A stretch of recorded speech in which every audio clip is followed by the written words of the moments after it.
Preparing to deliver a speech. Number 1. The speech has to be interesting because you are giving them something which they are going to hear for the first time. Do some research and make sure of it. Number 2. Complete your text 2 or 3 days before you deliver your speech. Edit it to be concise, with only important items in it. Do not repeat anything. Number 3. Don't rehearse it in front of a mirror. Nobody pays attention to how you look. They are there to listen to what you are saying.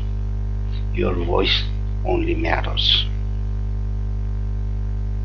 Rehearse 2 times in the night before and 3 times in the morning of the day.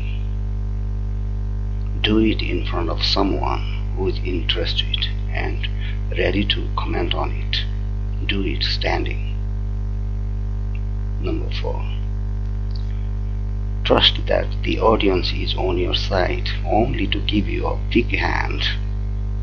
Believe in the value of what you are saying and it will build your confidence.